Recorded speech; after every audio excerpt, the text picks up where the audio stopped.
అందరికీ నమస్కారం. మొదటిసారి మా ఛానల్ చూస్తున్న వారైతే సబ్స్క్రైబ్ చేసుకోండి. పక్కనే ఉన్న బెల్ ఐకాన్ను క్లిక్ చేయండి. జీవ ఆత్మ, ఈశ్వర ఆత్మ. జీవుని మూలం కనుగొనటంలో ముందు మనస్సు దగ్గరికి వెడతాం, తరువాత ఆత్మ దగ్గరకు వెళ్తాం. జగత్తు యొక్క మూలాన్ని అన్వేషించేటప్పుడు ఈశ్వరుని వరకు వెడతాం. అన్వేషణలో చివరి మెట్టు సత్యమే కదా, అది నిష్క్రియం. అది ఈశ్వరునకు ఆధారం. జగత్తును సృష్టించేవాడు ఈశ్వరుడని అనినప్పుడు అతని నిజతత్వం ఏమిటని, అతని సృష్టి దశను, విరమణ దశను గురించి అన్వేషిస్తాం. ఎప్పుడూ ఏదో చేసే మనస్సునకు ఆధారం ఆత్మయని, అది ఏమీ చెయ్యకుండా కేవలం ఉండుటయే సత్లక్షణమని గుర్తిస్తాం. ఆ ఉనికి గాఢ నిద్రలో అపస్మారక దశలో సమాధిలో ఉన్నట్లు గుర్తిస్తాం. సమాధిలో ఉన్న ఉనికిని గుర్తిస్తాం. మిగతా పై రెండు చోట్ల గుర్తింపు లేదు. మనస్సు ఈ ఆత్మనే ఆధారంగా చేసుకుంటోందని చాలాసార్లు చెప్పాం. అది లేకపోతే మన మనస్సే లేదు కదా. ఇట్లా వ్యక్తికి సంబంధించిన మనస్సునకు ఏవి ఉంటాయో ఆ విశ్వ మనస్సునకు అనగా ఈశ్వరునకు అవే వర్తిస్తాయి. ఆ ఈశ్వరునకు నిష్క్రియమైన కేవల సాక్షి అయిన బ్రహ్మమే మూలము. జీవునకు ఆత్మయుందని చెప్పినట్లే ఈశ్వరుని ఆత్మను పరమాత్మయని అంటున్నాం. చివరకు రెండూ ఒకటే. అనేక నామరూపాలతో కూడిన జగత్తునకు ఈశ్వరుడు ఆధారము. ఆ ఈశ్వరుడు సహజ రూపంలో ఉండగా అతన్నేమని పిలుస్తాం? పేరు, లక్షణాలు, ఆకారం లేనిదిగా ఉండాలి. ఉదాహరణకు ఇంద్రధనస్సులో 7 రంగులున్నాయి. దీనినే VIBGYOR అని అంటారు. ఈ 7 రంగులు దేని నుండి వస్తున్నాయి? రంగులేని కాంతి నుండి అని శాస్త్రజ్ఞుడు చెబుతున్నాడు కదా.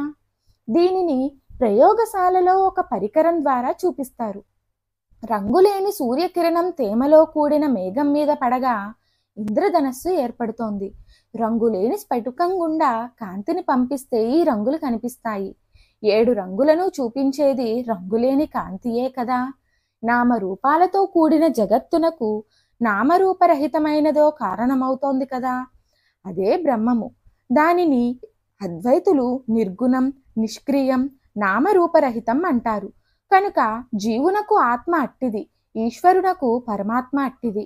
ఆత్మ పరమాత్మలు ఒక్కటా భిన్నమా? జీవ ఆత్మయైన, ఈశ్వర ఆత్మయైన రెండూ నామరూపరహితములే. అది ఇది కాదు, అది కాదు అని త్రోసివేస్తుంటే మిగిలేది సున్నాయే. దానికి అస్తిత్వం లేదు.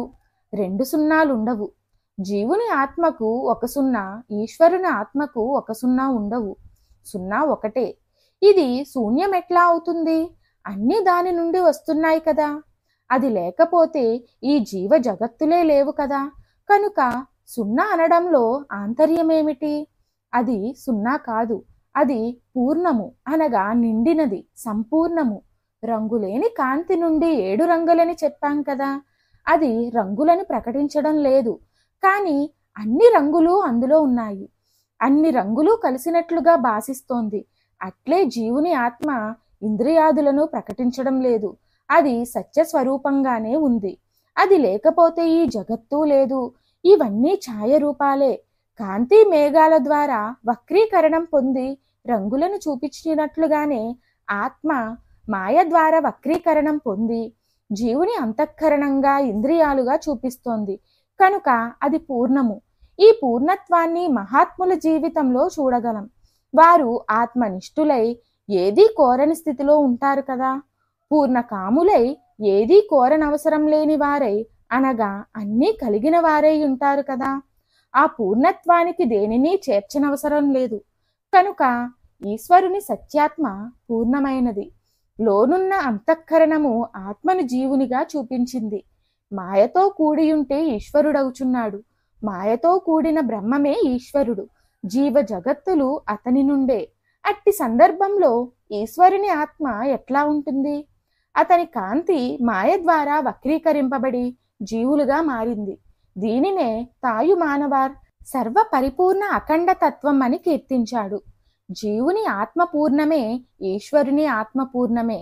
ఇది ఒక పూర్ణము, మరొకటి మరో పూర్ణం కాదు. 2 సున్నాలు ఉండనట్లే 2 పూర్ణాలు ఉండవు. శూన్యం ఒక్కటే, అది అనంతం, అపారం, అమితం. శంకరులు అద్వైతాన్ని ఏకం, ఒక్కటి అని చెప్పకుండా 2 కావు అంటే అద్వైతం అని చెప్పారు. ఎందుకంటే రెండు పూర్ణాలు ఉండవు కనుక. పూర్ణం అంటే దానికంటే భిన్నమైనది మరొకటి లేదు కనుక, అన్నీ అందులో ఉన్నాయి కనుక. ఒకటి ఇందుంది మరొకటి లేదని చెప్పడానికి వీలు లేనిది. జీవునిలోని ఆత్మ ఈశ్వరునిలోని ఆత్మ రెండూ ఒక్కటే అని చెప్పకూడదు. ఆ బహువచనం వాడకూడదు. ఒకే ఒక ఆత్మ లేదా సత్యం లేదా బ్రహ్మము ఈశ్వరునిగా జీవునిగా అయ్యిందని చెప్పాలి. ఆత్మ కంటే భిన్నంగా ఈశ్వరునిగా జీవునిగా కనిపిస్తున్నాడు అని మాత్రమే. అందుకే జీవాత్మ పరమాత్ములనే వ్యవహారం. ఈ వీడియో చూసిన ప్రతి ఒక్కరూ కామెంట్ బాక్స్లో జై జై శంకర హరహర శంకర అని టైప్ చేయండి. అలాగే మా ఛానల్కు కొత్తగా వచ్చిన వారైతే సబ్స్క్రైబ్ చేసుకోవడం మర్చిపోకండి. పక్కనే ఉన్న బెల్ ఐకాన్ను క్లిక్ చేయండి. అలాగే మా వీడియోను షేర్ చేయండి, లైక్ చేయండి. Thanks for watching.